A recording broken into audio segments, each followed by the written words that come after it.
Good morning दोस्तों। Junior परिवार UP India में आपका स्वागत है। हमने ये संकल्प लिया है कि आजमगढ़ को टीबी मुक्त करना है। ये हमारा संकल्प है। लगभग हम 3 साल से यहाँ पर ठीक ड्यूटी कर रहे हैं, जिम्मेदारी निभा रहे हैं और करते रहेंगे। और मिशन 2025 का जो ठीक राष्ट्रीय स्तर पर ना टीबी उन्मूलन कार्यक्रम है, उसको सही तरीके से सही दिशा में और सही जगह पहुंचाने के लिए उस मुकाम तक मुकल्लम क्या कहते हैं, उस मतलब मुकाम तक पहुंचने के लिए हम लोग को क्या करना पड़ेगा, सबकी भागीदारी ज़रूरी है इस मुहिम में, इस जिम्मेदारी में। क्योंकि ये सिंपल भाषा में समझे, टीबी तो एक बीमारी है, लेकिन इसको सामाजिक बीमारी कहना ज़्यादा उचित है। क्योंकि इससे लोग डरते ज़्यादा हैं, बात कम करते हैं और एक दूसरे को बताने में भी ना संकोचाते हैं कि हमको टीबी हुआ है।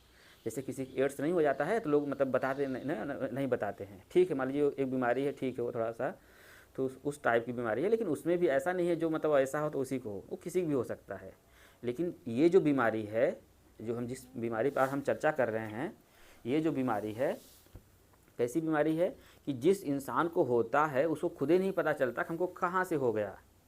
बात समझिए, आपके परिवार में जिन जिन लोगों को हुआ है, आप लोगों को भी नहीं पता है उसको कैसे होगा, कहाँ से हो गया। वो तो कहीं उठती बैठती नहीं थी, वैसी जगह भीड़ में जाती नहीं थी, पता नहीं कैसे हो गया।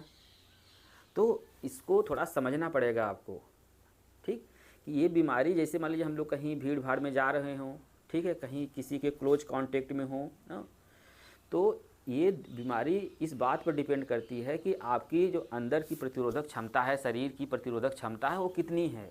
बहुत लोगों में ये बीमारी मतलब बनी रहती है, लाइफ टाइम बनी रहती है, वो फिर चले जाते हैं, उनको वो असर नहीं करता। बात समझ में आई? जैसे जितने लोग नीचे अभी होंगे भीड़ भाड़ में, या फिर जितने लोग घर पर होंगे, या जितने लोग हमारा वीडियो सुन रहे होंगे, ऐसा कोई भारत देश में अछूता नहीं है। लगभग 90% लोग के अंदर टीबी वाला जो बेसलाई होता है, जो बैक्टीरिया होती है, छाती में रहता है। ठीक, वो डिपेंड करता है कि अगर आपकी प्रतिरोधक क्षमता या आपकी इम्यूनिटी पावर जो होती है कमज़ोर रहेगी तो वो जल्दी से हावी हो जाता है। ठीक, तो इसका मतलब क्या हुआ कि ये बीमारी किसी को भी हो सकती है, चाहे अमीर हो, गरीब हो, कहीं भी हो। ठीक, एक हो गया। दूसरा ये है कि इसका जो गाइडलाइन है, जो प्रोटोकॉल है, बहुत फिक्स है। सरकारी सेवाएं इतनी निःशुल्क हैं और इतनी सपोर्टिव हैं कि अगर आप सही से ना इलाज कराएंगे तो ठीक होने वाली बीमारी है। ये 100% ठीक होने वाली बीमारी है। बस मरीज को बात समझ में आ जाए कि जो छोटी मोटी जैसे दवाई शुरू करने के पश्चात थोड़ी मोड़ी दिक्कत होती है, उल्टी है, बेचैनी है, घबराहट है, कुछ लोगों को पैर में बहुत ज़्यादा दर्द करता है ना, वो दिखाते नहीं, पता नहीं कहाँ इधर कर देते हैं, वो दवाई के प्रभाव से होता है। कुछ लोग थोड़ा सांवले हो जाते हैं, वो दवाई के प्रभाव से होता है। ढेर सारी चीज़ें ऐसी हैं जो दवाई के साइड इफ़ेक्ट हैं, आपको नहीं समझ में आता तो यहाँ आइए, बैठिए, तो आपको धीरे धीरे सारी बातें समझ में जाने लगेगा। पहला। दूसरा ये है कि जिस परिवार में टीबी के मरीज हैं उस पूरे परिवार वालों को क्या करना है, जांच कराना है ना। बलगम की कभी खांसी सर्दी जुकाम बुखार होगा, किसी की भी हो, ठीक, चाहे कोई भी हो, जो भी अड़ोस पड़ोस हो, सबको बोलिए कि एक बार बलगम की जाँच करा लीजिए। उससे फ़ायदा ये हो जाएगा, पहले अगर सही समय से पता चल जाएगा, सही समय पर इलाज हो जाएगा, कम समय का इलाज होगा तब ना, और जल्दी सही हो जाएंगे मरीज। अब जैसे आप लोग यहाँ आए तो इसका मतलब साफ है कि आप लोगों ने पहले दवाई टीबी की खा चुकी है ना, तभी तो आप यहाँ आए हैं।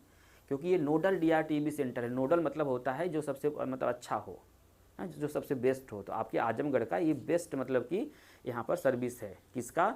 MDR का। जब दवाई का ना, जैसे दवाई खाते खाते जैसे दवाई रेजिस्टेंट हो जाती है, उसके लिए है ये सुपर स्पेशलिटी सिस्टम यहाँ पर है आपके आजमगढ़ में। ठीक, ये आप लोग का सौभाग्य है। तो हम लोग को और पूरे ना जो जनमानस हैं पूरे आजमगढ़ के, सभी से ये विनती करना चाहते हैं, निवेदन करना चाहते हैं, ठीक है, as a guardian, as a doctor, कि इस बीमारी के बारे में थोड़ा सा चर्चा लोग करें, थोड़ी सी बात करें, थोड़ा सा एहतियात के लिए, सावधानी के लिए। और ढेर सारी चीज़ें ऐसी हैं कि जो अगर हम लोग अच्छे से सब लोग जानकारी हो जाएगी तो धीरे धीरे ऑटोमेटिक सब लोग इससे ना निजात पा जाएंगे। बात नहीं समझ में आई? जैसे अभी कोरोना के बारे में, अभी कोरोना आया था ना, देखिए कितने लोग निपट गए, चले गए ना। लेकिन अब कोरोना अगर दोबारा आएगा तो सबको जानकारी है ना, ये हाथ धोना है, 2 गज की दूरी ज़रूरी है, पता है सबको ना। ठीक है, भीड़ भाड़ में नहीं जाना है ना, किसी से ज़्यादा टच नहीं करना है।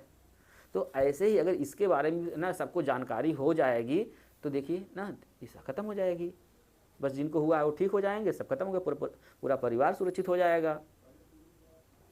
तो हमारे इस मुहिम में हम सभी आजमगढ़ वासियों एवं जो भी मऊ के या आसपास के इलाके हैं या फिर डिस्ट्रिक्ट है, चाहे गोरखपुर हो गया या अम्बेडकर नगर हो गया, सुल्तानपुर हो गया, जौनपुर हो गया, बनारस हो गया, या जो भी बक्सर बलिया के उधर के बिहार से सटे हुए ज़िले हैं, सभी गाजीपुर हो गया, तो हम चाहेंगे कि सभी लोग ना एक संकल्प लें कि कम से कम अपने परिवार में, अपने ख़ानदान में, अपने गांव में इतना तो करें कि इसके बारे में थोड़ा सा बात कर लें। अगर कोई मरीज़ हो, नहीं समझ में आता, पीजीआई भेज दीजिए।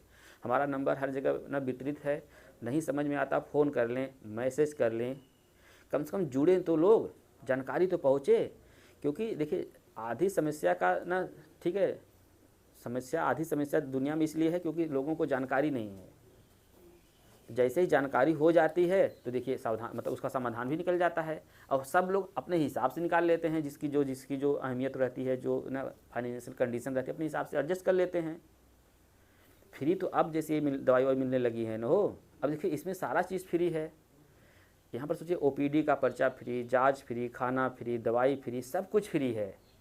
एक बार सभी को ना, जो भी जनमानस सुन रहा है, जो भी युवा नेता हैं या फिर जो समाज सेवी हैं या फिर जो आने वाले भविष्य में प्रधानी विधायकी या फिर लड़ना चाहते हैं, कम से कम ये भी तो उनके पास बहाना है कि हर गांव में जाएं, थोड़ी सी बात करें ना, विचार करें, लोगों को अवेयर करें, लोगों को ठीक है जागरूक करें। ये भी तो एक सेवा है हो।